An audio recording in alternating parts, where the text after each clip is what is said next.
Hey there, I'm Jill Griffin, and this is the Career Refresh Podcast.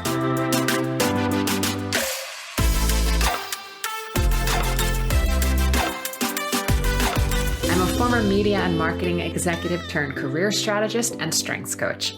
I spent my career working my way up and through the ranks of global organizations and startups. And today, I show others how to do the same. Join me each week as we discuss the strategies to leverage your strengths, increase your confidence and visibility, and reset your career with actionable steps towards a finer future. Ready? Let's do it.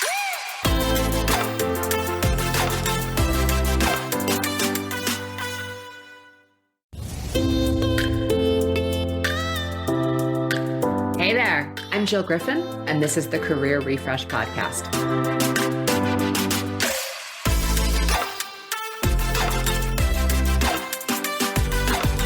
Former media and marketing executive turned career strategist and strengths coach. I spent my career working my way up and through the ranks of global organizations and startups. And today, I show others how to do the same. Join me each week as we discuss the strategies to leverage your strengths, increase your confidence and visibility, and reset your career with actionable steps towards a finer future. Ready? Let's do it.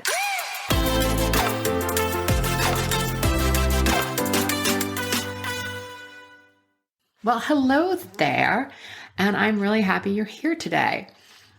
I heard from so many of you after last week's episode on how to reduce anxiety and ease back into workplace re-entry after COVID was so helpful. I even had a few of you tell me that some of the tips that I gave could be really useful for re-entry after maternity and parental leave. I love hearing that. So thank you for the emails, the texts, the feedback.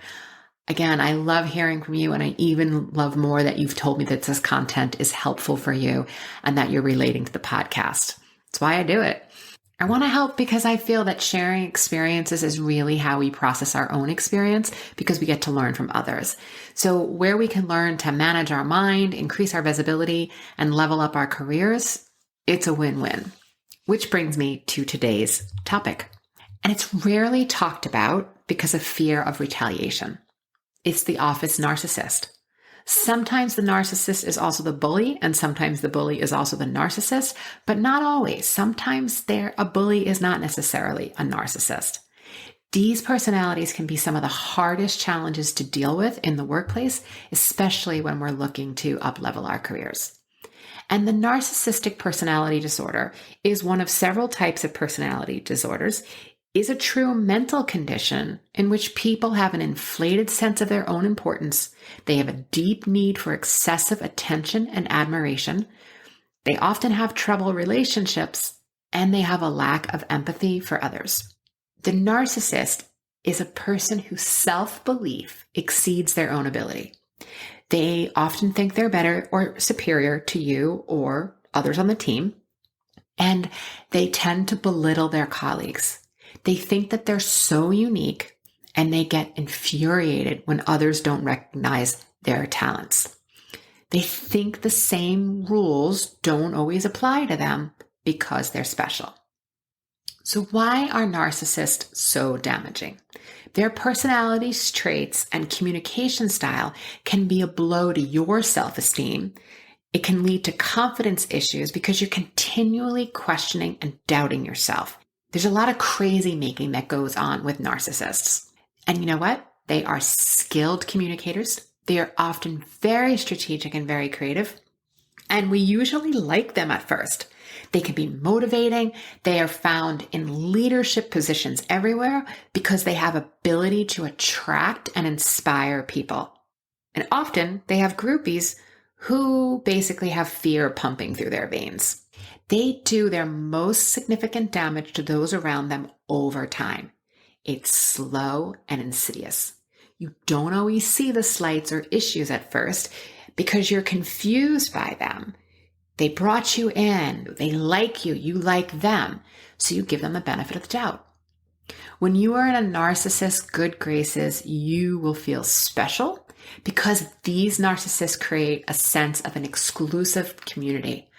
I had a narcissist boss say to me once, "You've now made it to the inner club and you'll get to see how things really work here. Welcome to the team." At that point, I'd worked so hard to get to where I was, so I was thrilled to finally be recognized for my contribution, not realizing that shortly I was going to see the dark side of it. When I think back, I absolutely loved her. She was brilliant, truly magnetic, smart, and I was excited when she asked me to join her team. She was charming, and she said we have big plans for what we're going to do together. But within about a week, I went from excited to anxious. I started to see the inside workings of the department, and it was a total house of cards. She was petty and insecure if anyone else on the team received a compliment and she didn't get one. And she made sure everyone knew that if you did get a compliment, it was because of her that you shined. It wasn't as charismatic and inspiring as it first seemed when I started to get in there. It took about 6 months of working closely with her and seeing her day to day to realize that something was pretty off. Every morning I'd come into work and see that little red light blinking on my phone. She would call me anywhere from 5 a.m. to 7 a.m. to rant into my voicemail, often telling me how she didn't want the team to think. I'm not paying them to think. I'm just paying them to do exactly what I say. Later, she would scream and say, "Why doesn't anyone around here use their brain?" There was always someone else to blame, but it was never her. And while I tend to find the humor in most things, I come to realize at a time my humor was a coping mechanism, because I would find it hilarious that at one point she would say she doesn't want people to think, and the next day she would freak out that no one was using their brain. Which is it? Something is really wrong with the situation, and I began to realize, after asking a lot of people and getting some coaching and some therapy, that I was working for a narcissist. And studies show that anywhere from 40 to 90% of people experience narcissist in the workplace, or they've at least seen other people go through it. And the reason why this range of 40 to 90% is so wide is because it's usually not reported. So they're taking into account what they believe is the real situation. A narcissist tends to get triggered when you stop admiring them. You ask them questions, you stop feeding their ego, and now they believe that you're a threat. So they try to write you off quickly, or they kill you softly by destroying your professional reputation. The narcissist has a master's degree in gaslighting. They are super passive aggressive in their behaviors and their words. They will say a veiled remark and you wonder where that came from because you thought you guys were okay. And then you'll start to wonder what you did to offend. They're unreliable and they will not deliver even when they promise to. They will use anything against you, and they'll also pit teammates against each other by creating a competition of who can do it best, Olympics, and then watching it unfold. They actually get a kick out of it. They will dominate meetings, and often they will bully you. Everything they do is about controlling people. You are just a pawn in their world. And the narcissist, they love to see you sweat. They will never be clear. They will rarely put the direction in writing. And I worked for another narcissist who was responsible for writing and designing our business development collateral. And then he wouldn't share the document with you. He would promise you the document, but then he would never deliver. And then you'd be days or hours before the meeting and he'd like cut and paste a little paragraph into an email and say, sorry, he doesn't have time to give you the presentation. And then always happened a day or two later, you'd be in a presentation or a meeting where he'd be leading, and suddenly he would have this gorgeously designed presentation. So he wouldn't deliver. He needed to look good, and at the same time wanted to make sure that you looked bad. The charm and the magnetism is real. They will butter you up to get you on their team or on their side. They will win you over by showering you with compliments and opportunities for you so that they will gain your loyalty, and then they will discard you. I always recommend to be friendly with them, but resist becoming actual friends and avoid telling them anything that can make you vulnerable later. You'll see their true personality come out under stress. The narcissist talks a big game. They will tell you how they leaped tall buildings in a single bound, how they broke world records, had the most amazing experiences, and they won't ask you a question about yourself. And if you attempt to engage and share your experiences, they will ignore what you've just shared, or they will get amped up and take it as a threat. You cannot shine when they are around. And if you do, you will be met with displeasure, or they'll tell everyone that you got there because of what they did for you, and that's why you got the acknowledgement. They are the reference point for all good things that happen around them. They will never give anyone else credit. They may let a small compliment slip out, but it's only to keep you on their leash. Don't challenge them when they are on a roll. And while you may want to puke a little bit, I would recommend just letting it go, or you'll find yourself their target. I remember a senior leader sitting me down once and telling me that my narcissistic boss's shadow was so big that I will never see the sun, that I should work my way to get rotated now, or I will wilt on the vine and then be discarded. So it was known throughout his peers and throughout leadership. They will never talk about a failure. Okay, you say. So who really wants to talk about their failures in public? But mistakes and failures happen, and they're not that big of a deal. And some of my biggest mistakes I look at as kind of funny now. But they can't see that humor. They can't see that failure can sometimes be a growth.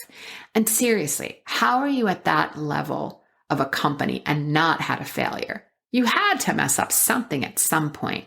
But the narcissist has no failures. They will tell you they have the best connections, and they will drop names. They will show you that they are influential, but it's also a threat because of who they know. They turn up the expertise offense when their peers or executive leadership is nearby.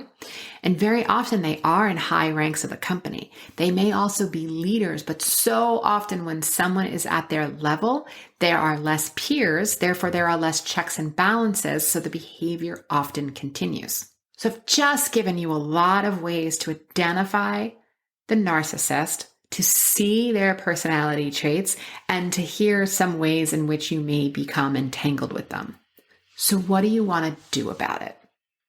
Most clients tell me they won't go to HR because that tends to be that HR doesn't know how to manage it. The narcissist is smart. They couldn't get away with this behavior unless they were very talented. Leadership and HR struggle with what to do because it's hard to put your finger on the behavior unless there's a large infraction. So I recommend that you keep records. Document everything.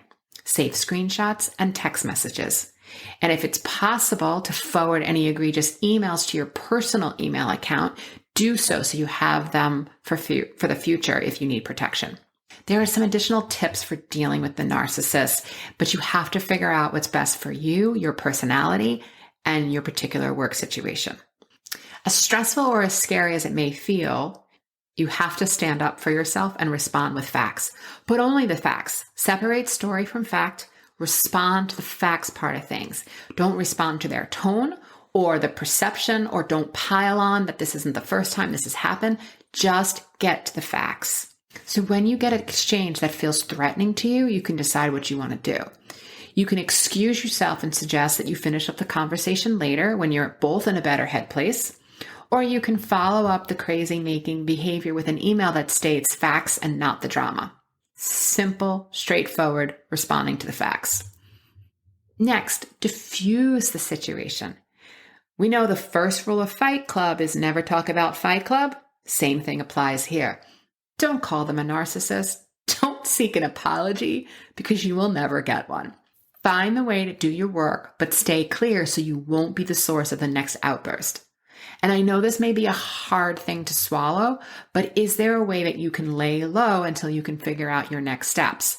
Don't wrestle with them. It's just not worth it. And try being as boring and as pasty oatmeal as you can so they eventually lose interest in you. Lisa Romano is a relationship coach who specializes in narcissism, and she says that these 3 sentences very often will diffuse the narcissist. 1, I can accept your faulty perception of me. 2, I feel sorry you feel that way. 3, your anger is not my responsibility. Next, get to a place in your head where you stop letting them get to you. I know it's totally whacked, and I have worked for my fair share of those with narcissistic personality traits. I lost sleep, I overate, I overdrank, I didn't know how to manage my mind. I started to work with a coach so I can learn how to reset my mind and also get some techniques while I was being so triggered. Mindset tools helped until I could figure out the exit strategy. Next, you can get past it with mindset, meditation, therapy, coaching, and personal development work. In the end, you will know how to work with someone who has a personality disorder. And it's hard, but if you can find some compassion for them, again, this is a mental health issue. Perhaps you can find a way to shift some of your feelings about the situation. Karlin Borisenko, the author of Zen Your Work, suggests having a mantra or a pledge for yourself. The one she uses in her book is act with integrity, have compassion and empathy, even when others don't, and be of service to those around you. Finding a mantra or a pledge or words that you can use, that you can tap into regularly to have some compassion and empathy, both for yourself and the other individual, is really going to help you get through the day-to-day. I also suggest getting a coach or a therapist who can help you deal with the constant stress and anxiety. Knowing how you want to or how you don't want to respond will be helpful so that you can focus and still get your work done despite the continued disruption. If this sounds like your scenario, you need to find the way to continue getting your work done under that person. At the same time, finding an ally elsewhere in the organization and using your connections to see if you can get transferred to another unit are the ways that you're going to figure out how to survive the day-to-day. Also, those allies, and if you're working with a therapist or a coach, they may also help you make a decision if it's time for you to actually leave the organization. All right, my friends, there is a lot here. So email me with your questions at hello@jillgriffincoaching.com, and I'd be happy to answer them. I'll see you next time. Thanks for listening to the Career Refresh podcast. If you're enjoying this podcast and you want more career and mindset tips, get on my email list by going to jillgriffincoaching.com. I'll also put that link in the show notes. But before you go, please rate and review this podcast as it helps me get the word out to people everywhere so they can also thrive in the workplace. I'll see you next time.